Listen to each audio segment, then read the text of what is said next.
ನನ್ನ ಹೆಸರು ಚಿದಂಬರ ಅಂತೇಳಿ. ನಾನು ಇವತ್ತೊಂದು ಆಗುಂಬೆಯಲ್ಲಿ ಈ ಬಲಿಗಿ ಬಳ್ಳಿ ಅಂತ ಒಂದು ಹಣ್ಣಿಂದೊಂದು ಫೋಟೋ ತೆಗೆದು ಹಾಕ್ತಾ ಇದ್ದೀನಿ. ಇದು ಸಣ್ಣೆಲೆ ಬಲಿಗಿ ಅಂತೇಳಿ. ಇಲ್ಲಿ ನೋಡಿ, ಇದರಲ್ಲಿ ಹಣ್ಣು ಹೇಗಾಗಿದೆ ಅಂತೇಳಿ ನೋಡಿ. ತುಂಬ ಚೆನ್ನಾಗಿದೆ ಹಣ್ಣು. ಇದು ಪಕ್ಷಿಗಳಿಗೆ ಒಳ್ಳೆಯದು, ಹುಡುಗರು ಅಷ್ಟೇ ಭಾರಿ ಇಷ್ಟಪಡ್ತಾರೆ. ಒಳ್ಳೆ ಚಾಕ್ಲೇಟ್ ತಿಂದಂಗೆ ಆಗುತ್ತೆ ಈ ಹಣ್ಣು. ನೋಡಿ, ಅದು ಗಿಡ ಮಾಡೋದ ಬಗ್ಗೆನೂ ಹೇಗೆ ಅಂತ ಹೇಳ್ಕೊಡ್ತಾ ಇದ್ದೀನಿ. ಇದರಲ್ಲಿ ಸ್ವಲ್ಪ ಹಣ್ಣನ್ನು ಹೀಗೆ ಬಿಡಿಸ್ಕೊಂಡ್ಬಿಡ್ಬೇಕು ಫಸ್ಟಿಗೆ. ಒಳ್ಳೆ ಹಣ್ಣನ್ನು ನೋಡಿ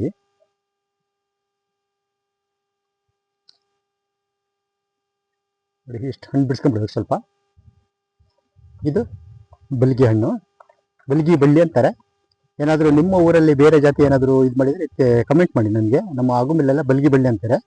ಇದರಲ್ಲಿ 2 ವೆರೈಟಿ ಇದೆ. ಒಂದು ದೊಡ್ಡ ಸೈಜು, ಅದರಲ್ಲಿ 3 ಬೀಜ ಅಥವಾ 2 ಬೀಜ ಇರುತ್ತೆ. ಇದರಲ್ಲಿ ಒಂದೇ ಬೀಜ ಇರೋದು. ಬರೀ ಇದನ್ನಷ್ಟೇ, ಈ ಪದರಷ್ಟೇ ತಿನ್ಬೇಕು, ತುಂಬ ಚೆನ್ನಾಗಿರುತ್ತೆ. ಇದು ತಿನ್ನಬಾರ್ದು, ಇದು ತೆಗೆದು ತಿನ್ಬೇಕು. ತಿಂದಿದ್ದು ನೋಡಿ, ಬೀಜ ತೋರಿಸ್ತೀನಿ ನೋಡಿ. ಇದು ತಿಂದಿದ್ದು ಬೀಜ. ಈ ಥರ ಮಾಡಿಬಿಟ್ರೆ ಆಯ್ತಾ. ಈಗ ನೀವು ಗಿಡ ಮಾಡಬೇಕಾದ್ರೂ ಕೂಡ ಹಾಗೆ ನೋಡಿ ಹೇಳ್ತೇನೆ. ಈ ಹಣ್ಣನ್ನೆಲ್ಲ ಚೆನ್ನಾಗಿ ಮಾಡಿ ತೊಳಿಬೇಕು ನೋಡಿ. ಇದು ಸಿಹಿ ಅಂಶ ಎಲ್ಲ ಹೋಗ್ಬೇಕು.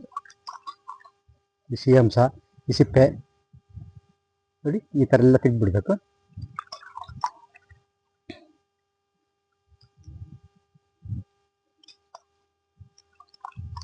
ಮಕ್ಕಳಿಗಂತೂ ತುಂಬ ಇಷ್ಟ ಆಗುತ್ತೆ. ಇದನ್ನು ತುಂಬ ಚೆನ್ನಾಗಿದೆ ತಿನ್ನಲಿಕ್ಕೆ ಅಂತ ಹೇಳ್ತಾರೆ. ಒಳ್ಳೆ ಚಾಕ್ಲೇಟ್ ತಿಂದಂಗೆ ಆಗುತ್ತೆ. ಈ ಬೀಜ ತಿನ್ನಬಾರ್ದು, ಮೇಲ್ಗಡೆ ಸಿಪ್ಪೆ ತಿನ್ನಬಾರ್ದು. ಆಯ್ತು ಅಂದ್ರೆ ಅಷ್ಟೇ. ಏನು ಮೇಲ್ಗಡೆ ಇಲ್ಲಿ ಕಾಣುತ್ತೆ, ಈ ವೈಟ್ ಆಗಿರೋದು ಮಾತ್ರ ತಿನ್ಬೇಕು ಅಷ್ಟೇ. ಸ್ವಲ್ಪ ಚೆನ್ನಾಗಿ ತೊಳೆದು ಈ ಸಿಹಿ ಅಂಶ ಎಲ್ಲ ಹೋಗ್ಬಿಡ್ಬೇಕು. ಇದೆಲ್ಲ ಪೂರ್ತಿ ಹೋಗ್ಬಿಡ್ಬೇಕು. ಇಲ್ಲಾಂದ್ರೆ ಸರಿ ಜರ್ಮಿನೇಷನ್ ಆಗಲ್ಲ. ಇದು ಪೂರ್ತಿ ತೆಗೆದು ನೋಡಿ, ಈ ಥರ ಮಾಡಬೇಕೆಲ್ಲ. ಇವೆಲ್ಲ ಸಿಹಿ ಅಂಶ ಇರೋದು. ಹಾಗೆ ಇದು ಸಿಹಿ ಅಂಶ ತೆಗೆದಷ್ಟು ಜರ್ಮಿನೇಷನ್ ಚೆನ್ನಾಗತ್ತೆ.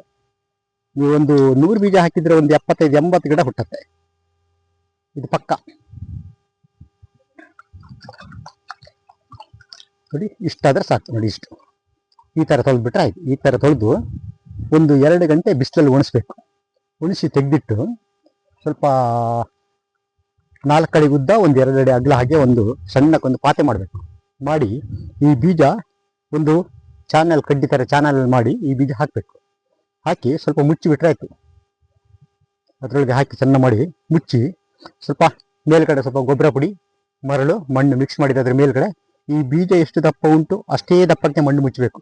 ಜಾಸ್ತಿ ಮುಚ್ಚಿದ್ರೆ ಕೊಳ್ತೋಗುತ್ತೆ, ಕಡಿಮೆ ಮುಚ್ಚಿದ್ರೆ ಬಿಸಿಲಿಗೆ ಒಣಗುತ್ತೆ. ಹಾಗಾಗಿ ಈ ಬೀಜ ಎಷ್ಟು ದಪ್ಪ ಇದೆ ಅಷ್ಟೇ ದಪ್ಪ ಮಣ್ಣು, ಮರಳು, ಗೊಬ್ಬರ ಮಿಕ್ಸ್ ಮಾಡಿದ್ದು ಅದ್ರ ಮೇಲೆ ಹಾಕಿಬಿಡ್ಬೇಕು. ಹಾಕಿದ್ಕೊಳ್ಳೋದು 12-13 ದಿವಸ ಒಳಗೆ ಜರ್ಮಿನೇಷನ್ ಆಗುತ್ತೆ. ಮತ್ತೆ ಈ ಬೀಜ ಉಂಟಲ್ಲ, ಇದು ಡ್ರೈ ಆಗಬಾರ್ದು, ಹಸಿ ಬೀಜ ಆಗಬೇಕು. ಹಸಿ ಬೀಜ, ಈಗ ಹಲಸಿನ ಬೀಜ ಅಷ್ಟೇ, ಹಸಿ ಬೀಜ ಹಾಕಿದ್ರೆ ಮಾತ್ರ ಜರ್ಮಿನೇಷನ್ ಚೆನ್ನಾಗುತ್ತೆ. ಹೆಬ್ಬರ್ಸು ಅಷ್ಟೇ, ಹಸಿ ಬೀಜ ಹಾಕಿದ್ರೆ ಜರ್ಮಿನೇಷನ್ ಆಗುತ್ತೆ. ಇದರ ಈ ಸಿಪ್ಪೆ ಇದೆಯಲ್ಲ, ಇದು ಲೂಸ್ ಆಗಬಾರ್ದು. ಹಾಗಾಗಿ ಈ ಹಸಿ ಬೀಜ ಹಾಕಿ ಗಿಡ ಮಾಡಬೇಕು. ನಾನು ಸಾಗರದ ಹತ್ರ ಹೋಗಿ ಒಂದು 100 ಗ್ರಾಮ್ ಆಗಷ್ಟು ನಾನು ಹಣ್ಣು ತೊಗೊಂಬಂದಿದ್ದೆ ಸಾಗರದಿಂದ. ತಂದು ಇಲ್ಲಿ ಗಿಡ ಮಾಡಿ ನಾನು ಮನೆ ಹಾಕೊಂಡಿದ್ದೀನಿ ಇದನ್ನು. ಹಾಗಾಗಿ ಇದನ್ನು ಹಣ್ಣು ಹೇಗೆ ಸ್ಯಾಂಪಲ್ ನೋಡುವ ಅಂತೇಳಿ ಹಾಕಿದ್ದು. ಈಗ ತುಂಬ ಹಣ್ಣಾಗ್ತಾ ಇದೆ. ಮಕ್ಕಳಿಗೂ ಅಷ್ಟೇ. ಇಲ್ಲಿ ಬೆಳಿಗ್ಗೆ ಮುಂಚೆ ನೋಡಿದರೆ ತುಂಬ ನವಿಲು ಬರುತ್ತೆ, ತುಂಬ ಹಣ್ಣು ತಿಂತಾ ಇರುತ್ತೆ. ಹಾಗಾಗಿ ಇದನ್ನು ಗಿಡ ಆದಷ್ಟು ಜನಗಳು ಸ್ವಲ್ಪ ಜಾಸ್ತಿ ಬಳಸ್ಬೇಕಂತ ನಾನು ಹೇಳ್ತೀನಿ. ಯಾಕೆಂತ ಹೇಳಿದ್ರೆ ಈಗ ಅದು ಪಕ್ಷಿಗಳಿಗೂ ಒಳ್ಳೇದು, ಮಕ್ಕಳಿಗೆ ಒಳ್ಳೇದು. ಏನು ಕಾಡು ಹಣ್ಣು ಇದು, ಬಲಿಗಿ ಬಳ್ಳಿ ಅಂತ ಕಾಡು ಹಣ್ಣು. ಅಂದರೆ ಇದಕ್ಕೆ ಬೇರೆ ಹೆಸರು ಏನಾದರೂ ಇದ್ರೆ ಇರ್ಬೋದು, ಅದು ಕಮೆಂಟ್ ಆಗಿ ತಿಳಿಸಿ. ಯಾಕಂತ ಹೇಳಿದ್ರೆ ಈ ಒಂದೊಂದು ಊರಲ್ಲಿ ಒಂದೊಂದು ಜಾತಿ ಹೆಸರು ಹೇಳ್ತಾರೆ. ಆಗುಂಬೆ ಈ ಸೈಡ್ ಮಲೆನಾಡಲ್ಲೆಲ್ಲ ಬಲಿಗಿ ಬಳ್ಳಿ, ಸಣ್ಣೆಲ್ಲ ಬಲಿಗಿ ಬಳ್ಳಿ ಅಂತಾರೆ. ಇದು ಹಣ್ಣಿನ ಗಿಡ. ಇನ್ನೊಂದು ದೊಡ್ಡ ಹಣ್ಣು, ಇಷ್ಟು ದೊಡ್ಡದಾಗುತ್ತೆ. ಅದು ಈಗ ತೋರಿಸ್ತೀನಿ, ಜೂನ್ ತಿಂಗಳಿಗೆ ಸ್ಟಾರ್ಟ್ ಆಗುತ್ತೆ. ಆ ಹಣ್ಣಿಂದು ಒಂದು ವಿಡಿಯೋ ಮಾಡಿ ತೋರಿಸ್ತೀನಿ. ಹಾಗಾಗಿ ಇದು ಸ್ವಲ್ಪ ಆದಷ್ಟು ಜನ ಜಾಸ್ತಿ ಬೆಳೆಸಿ, ಹಾಗೆ ಅದನ್ನು ಕೇಳ್ಕೊಳ್ತಾ ಇದ್ದೀನಿ. ಏನಾದರೂ ಇದ್ದರೆ ಒಂದು ಕಮೆಂಟ್ ಮಾಡಿ. Okay sir, thank you.